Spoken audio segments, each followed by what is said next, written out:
नमस्कार, मी संजय मिरे. कारा न्यूजच्या मराठी बातमीपत्रामध्ये आपल्या सर्वांचे स्वागत. जाणून घेऊया शहरातील प्रमुख ठळक घडामोडींसह आजचे ताजे बातमीपत्र. पण बातमीपत्राच्या सुरुवातीला एक नजर टाकूया आजच्या प्रमुख ठळक घडामोडींवर. नोट बदलाला झाली आजपासून सुरुवात. प्रक्रियेसाठी बँकांमध्ये केली विशेष व्यवस्था. 30 सप्टेंबर पर्यंत दिली मुदत. राष्ट्रवादी काँग्रेसचे ज्येष्ठ नेते जयंत पाटील यांची ईडीने केली 9 तास कसून चौकशी. कार्यकर्त्यांनी केले आंदोलन. आणि फाळणीमुळे झाली होती ताटातूट. समाज माध्यमांनी जोडला नात्याचा धागा. 75 वर्षानंतर झाली बहीण भावाची भेट. आणि आता बातमीपत्र बघूया सविस्तरपणे. नोट बदलाला आजपासून सुरुवात झालेली असून या प्रक्रियेसाठी बँकेमध्ये विशेष व्यवस्था करण्यात आलेली आहे. 2000च्या नोटा या बँकेमध्ये जमा करण्याकरता म्हणून 30 सप्टेंबर पर्यंत मुदत सुद्धा देण्यात आलेली आहे. काळा पैसा आणि भ्रष्टाचाराला आळा घालण्यासाठी आवश्यक पाऊल अशी भूमिका मांडत 2016 मध्ये करण्यात आलेल्या नोटबंदीनंतर आता 2000 रुपयांची नवी नोट बाजारात आणण्यात आली. आता 6 वर्षांनंतर ही नोट चलनातून बंद करण्याचा निर्णय घेण्यात आलेला आहे. नागरिकांकडील 2000 रुपयांच्या नोटा बदलून घेण्याची मुदत आजपासून सुरू होते आहे. पुढील 4.5 महिने म्हणजेच 30 सप्टेंबर पर्यंत ही प्रक्रिया सुरू राहणार आहे. 2000 रुपयांच्या नोटा बदलून घेण्यासाठी पुरेशी मुदत दिली असल्याने नागरिकांनी घाई करू नये, अफवांवर विश्वास ठेवू नये आणि घाबरून पण जाऊ नये असे आवाहन रिझर्व्ह बँकेचे गव्हर्नर शशिकांत दास यांनी सोमवारी केले. करेंसी नोट्स एक्सचेंज करना हो या अकाउंट में डिपॉजिट करना हो कैश में, कैश टू कैश आप एक्सचेंज कर रहे हैं या कोई भी कैश ट्रांजैक्शन अगर बैंक में करेंगे उसका एक सेट प्रोसीजर है, एक सेट रिक्वायरमेंट्स, सेट गाइडलाइंस है. हमने ये कहा है जो एग्जिस्टिंग मैकेनिज्म है आपका, जो एग्जिस्टिंग प्रोसीजर है आप उसको फॉलो करिए.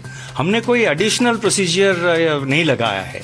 जो एग्जिस्टिंग प्रोसीजर है, जो यूजुअल प्रोसीजर है बैंक में कैश डिपॉजिट का या कोई अदर कैश ट्रांजैक्शन, आप मान लीजिए आप जा रहे हैं एक कैश पेमेंट करके एक डीडी खरीद रहे हैं या कैश डिपॉजिट एक्सेसिवली आप कर रहे हैं, मतलब जैसे कि 50,000 इनकम टैक्स रूल एक है, आपको पता होगा. 50,000 के ऊपर अगर आप कोई कैश ट्रांजैक्शन करेंगे तो आपको पैन कार्ड डिटेल्स प्रोड्यूस करना पड़ेगा.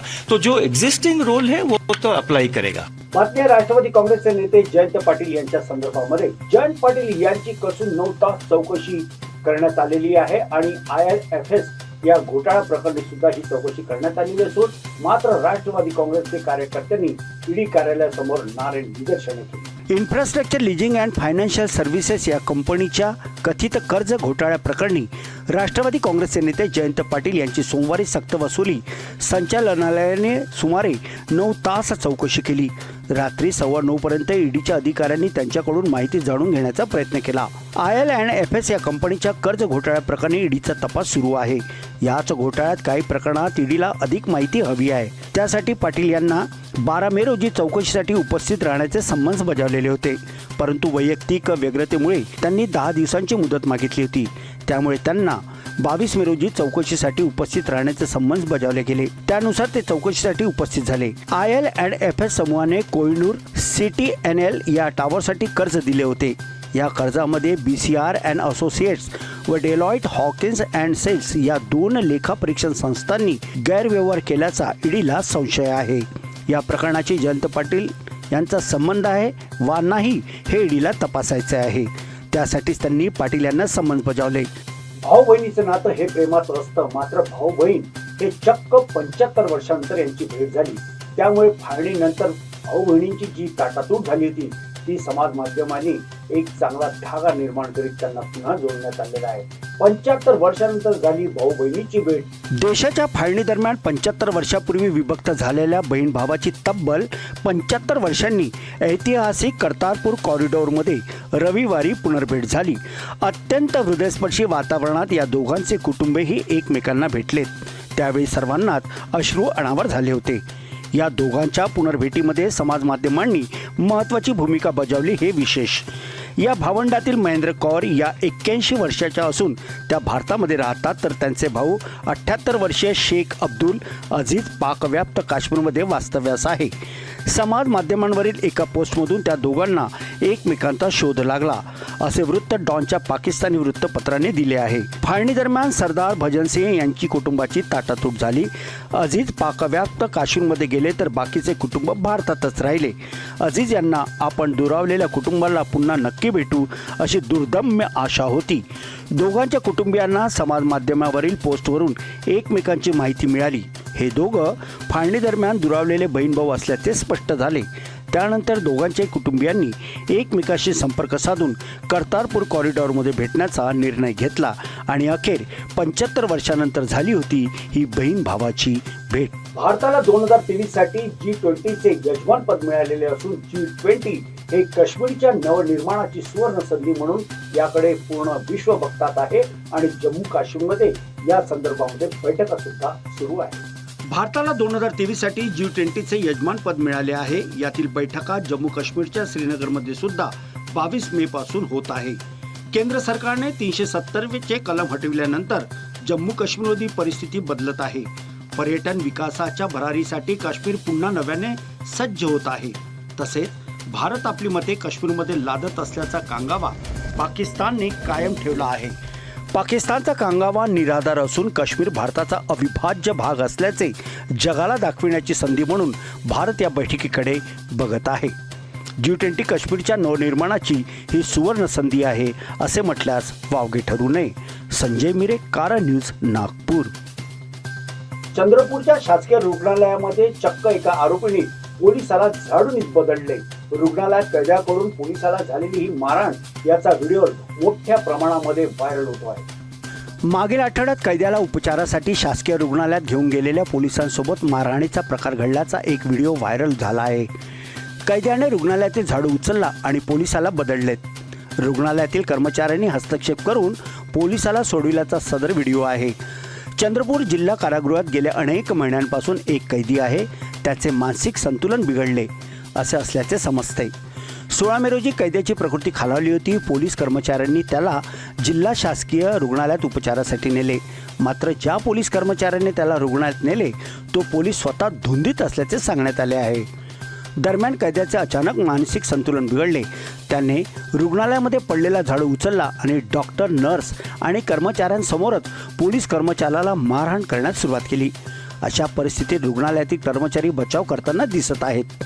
या घटनेमुळे संपूर्ण रुग्णालयात खळबळ उडालेली असून याबाबत पोलिसात तक्रार दाखल झाली नसल्याचे सुद्धा समजते आहे. लांब पल्ल्याचा रस्ता कमी वेळेत गाठता यावा म्हणून समृद्धी महामार्गाचं निर्माण करण्यात आलेले होते. मात्र समृद्धी महामार्गावर दर 2 दिवसाआड मोठ्या प्रमाणावर अपघात होताना दिसतो आहे. काल असा एक अपघात झाला ज्यामध्ये 10 जखमी झालेले आहेत आणि ही या आठवड्यातील तिसरी घटना आहे.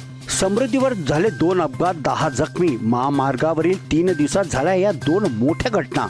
चालकांच्या डुलकीमुळे समृद्धी महामार्गावर 7 जण गंभीर जखमी झाल्याची घटना ताजी असताना सोमवारी सकाळी 6 वाजता मालेगावच्या टोल नाक्यापासून 500 मीटर अंतरावर कारचा टायर फुटल्याने झालेल्या भीषण अपघातात 3 जण गंभीर जखमी झालेत. 19 मे रोजी पहाटे 4 वाजेच्या सुमारास कारंजा टोल प्लाझा नजीक नखाते करंडे कुटुंबीय तुळजापूर येथून नागपूरला जात असताना चालकास अचानक डुलकी लागल्याने वाहन रस्त्यावर उलटलेत. यात सचिन नखाते, छाया करंडे, सोनाली नखाते, तेजस्विनी करंडे, मल्हार नखाते, कृष्णा करंडे, आरती नखाते, विष्णू करंडे असे 7 जण गंभीर जखमी झाले होते. मालेगाववरून मुंबईकडे जात असताना मालेगाव टोल नाक्यापासून 500 मीटर अंतरावर गाडीचा टायर फुटल्याने वाशिम येथील वैष्णवी ठाकूर, अंकुश पुसतकर, आयातसिंग ठाकूर हे तिघे जखमी झालेत.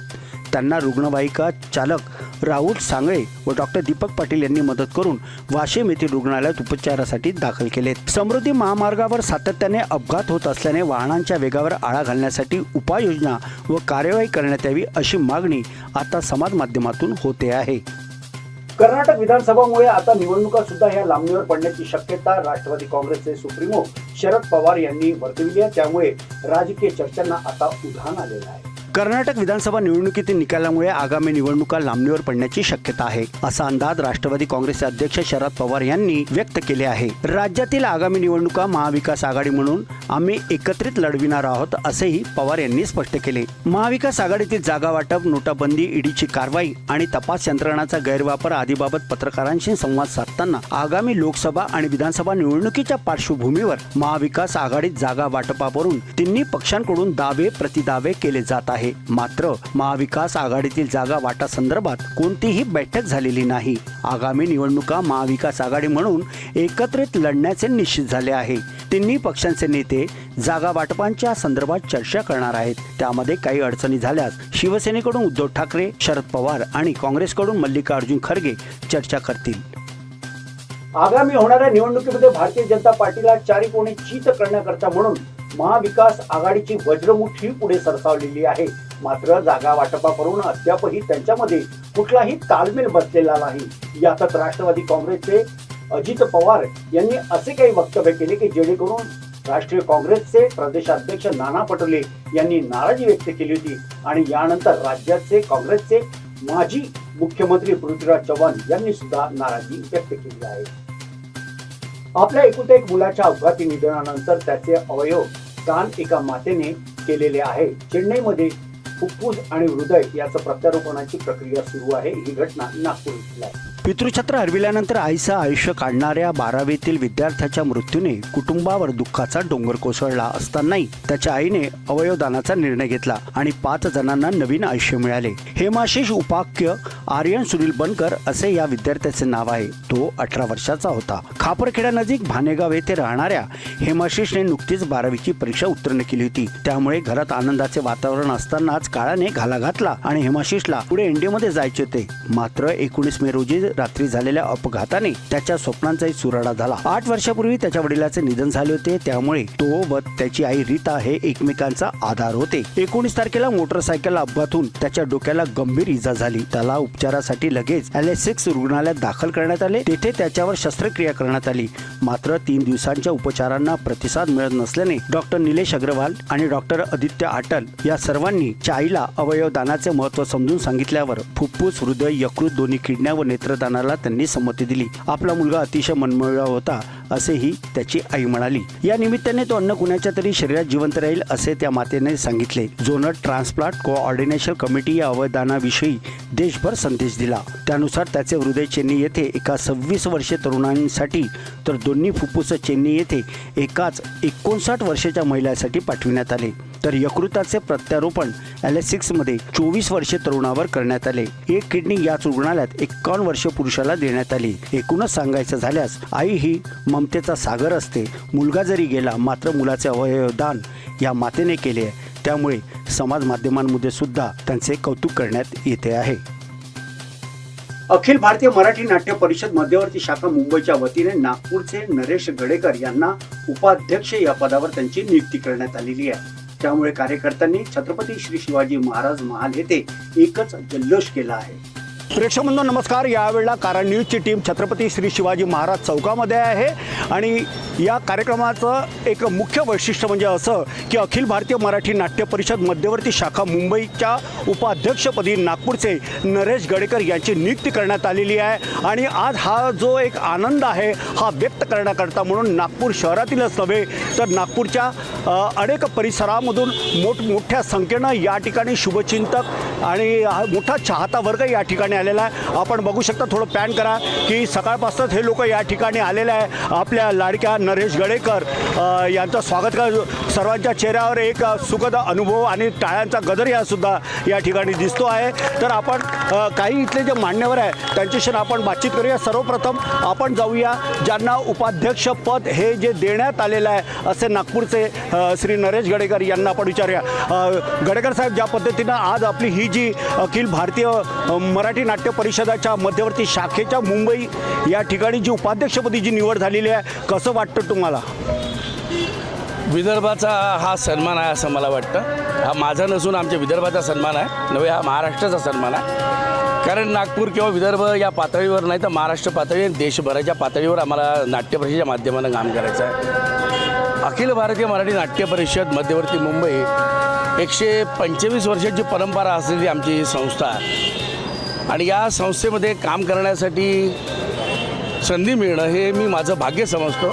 यापूर्वी मी उपाध्यक्ष होतो, उपक्रम माझ्याकडे होता, पण यावेळेला महाराष्ट्राने माझ्यावर कौतुकाची थाप दिली, मला पाठिंबा दिला नागपूरकरांनी मला बहुमतानं निवडून दिलं आणि महाराष्ट्राच्या पातळीवर कार्यकारिणीमध्ये मला उपाध्यक्ष प्रशासनासाठी मी निवडणुकीत उभा राहिलो आणि तिथेसुद्धा मला बहुमतानं निवडून दिलं.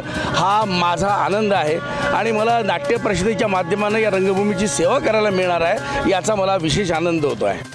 आणि याबरोबरच आजचे बातमीपत्र इथे संपलं. अधिक माहिती व ताज्या घडामोडींसह आपण बघत राहा कारण न्यूज. नमस्कार.